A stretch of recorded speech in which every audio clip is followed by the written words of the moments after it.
Hey everyone, Paul Warren here. Very happy today to bring you another lesson, and this time it's going to be on the iconic solo from the song Jump by Van Halen. Now let me say a couple of things about the solo real quickly. Eddie Van Halen mentioned that he did punch in on this solo, which means he didn't record it in one passage like you saw in the video I just played. He did it piece by piece in the studio. He said he wasn't proud he did that, but that's kind of how he composed the solo, and then he had to learn how to play it.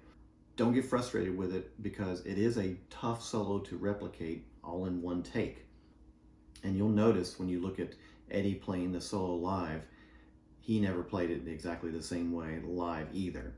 It's just very difficult to make it sound exactly like that recording.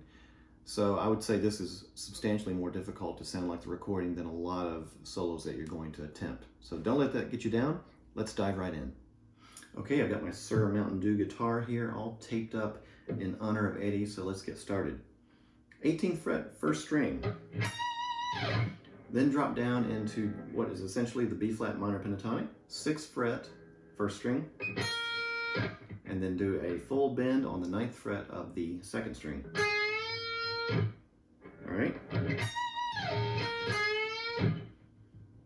Then he continues on by playing the 6th fret, first string, 6th fret, 2nd string, 9th fret of the 2nd string, pulls it off to the 6th fret of the 2nd string, and ends on the 9th fret of the 3rd string. So all together.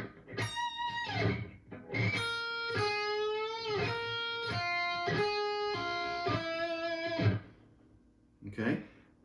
Then he finishes it out by going back up to the 6th fret of the 1st string, and then to the 3rd string, 9th fret, where you need to set yourself up to do a pull off from 9 to 8 to 6. And then finish the lick out on the 3rd string, 8th fret, 2nd string, 6th fret, and 3rd string, 6th fret. Okay, here's the whole thing slowly.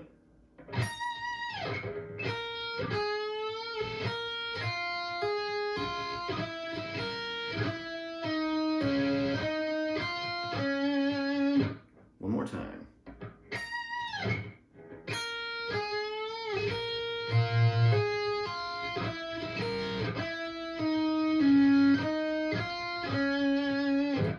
Okay, the next section is pinched harmonics, and you'll see it written where people are working on these over here on the 2nd string,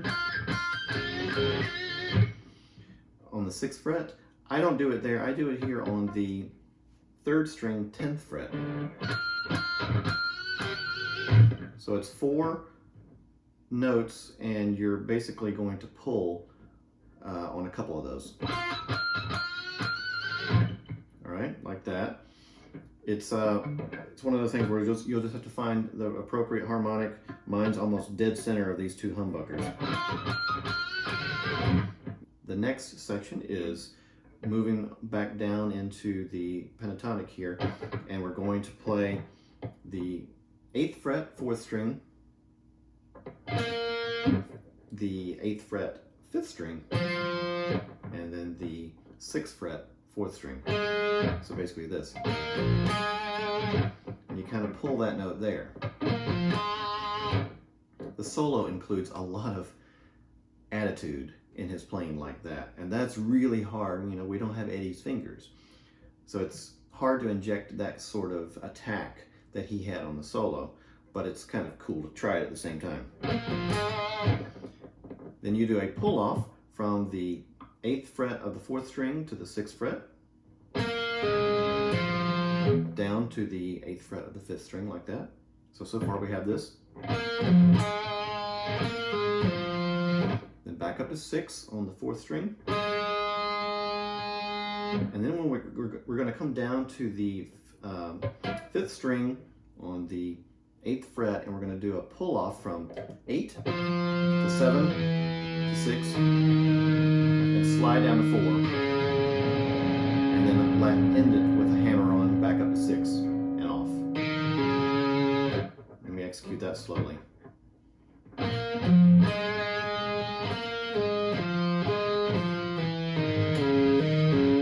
Okay, this next section is the tapping section. It can get a little tricky, but you can break it up into pieces and work on it that way. The first part is on the 1st string, and it's the 6 to 9 that we tap from nowhere, like that. And then I'm going to start our descending pull-offs with the high tap on the 13th fret with my other hand. So it sounds like this. I pull off to 9, to 8, to 6, and back up to 9.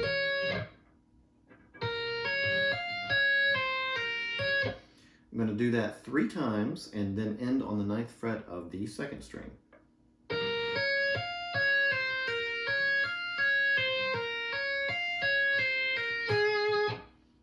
Okay, from that point I'm going to then tap 13 on the 2nd string and 6 on the 2nd string. So it sounds like this when I tap the 9, 13, and 6. And then I do the same thing on the 3rd string, 9, 13, 6, and then I go up to 10 on the 3rd string. So we do that passage one more time.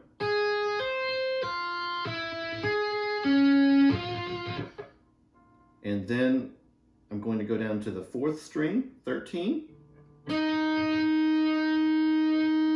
then to the 6th fret, to the 10th fret, and then on the 5th string, 13, to the 6th fret, to the 10th fret, and finish by pulling that back to the 6th. So let me just do all of those strings because it is a bit tricky there. The 2nd string down is what I'll do.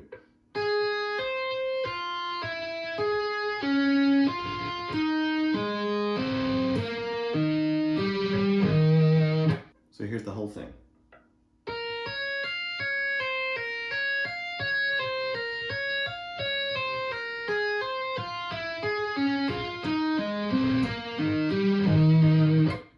Okay, the next section, I think he only plays a couple of notes here. You'll see different takes on this.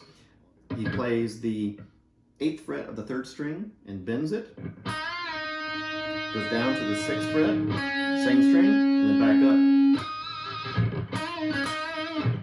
Okay, so just a little blues bend there. So real quickly, we're going to do everything that we've done so far just so you can see the sections together.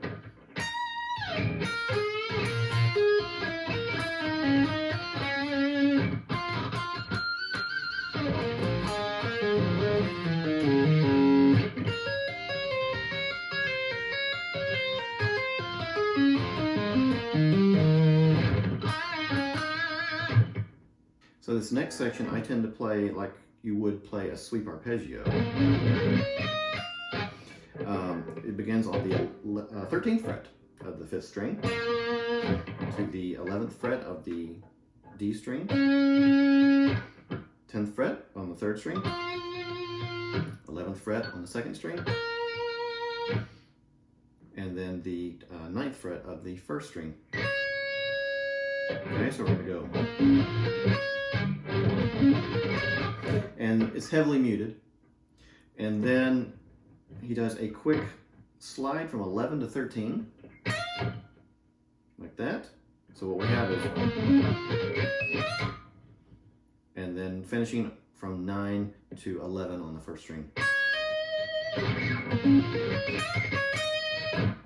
Okay, the last part is the legato run at the end of the solo. It begins on the 15th fret of the 5th string, and when I say legato, it means we're going to pick the first note and hammer the rest.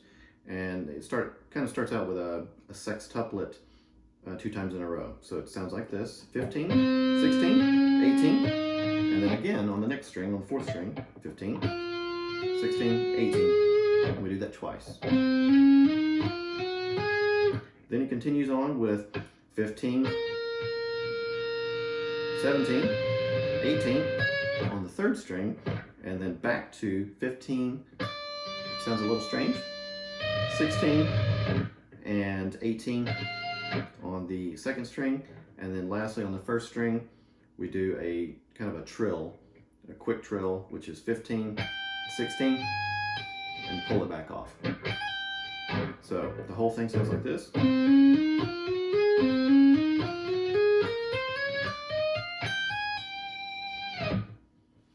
And I would say the first sextuplet, or the first two sextuplets there, are kind of played in time, and then the rest of them tend to slow down, so something more like. So this is one of those solos that I think you really do have to spend time working on playing over the track, and not necessarily with a metronome, as I said before. See if you can't slow it down and try to put the pieces where they belong in there. That's the way I got the phrasing down. It wasn't something I could just look at, tab and sheet music and say, oh yeah, that's how the phrasing goes. No, you got to really listen to this one. And I will say too, even though the timing, as we've discussed, is a little loose, to me, all those parts just sit right where they should in the pocket. So it's a very cool kind of slinky nature to Eddie Van Halen's playing that I really dig. So give it a try, slow it down, work your way up, and work on section by section. Don't just take the whole solo at once. Get your first section down and then move on to the second section and third section. And it's easier to piece things together that way than to try to just learn everything and bring everything up slowly. You get the first blues lick, for example, feeling good, and then move on to the next section. So I hope this has been helpful to you all, and if you like the content, please make sure to subscribe and like the video and share it with your friends. I appreciate you watching very much. Time for me to untape my guitar probably and see if I have any lasting residue. Take care. I'll see you next time.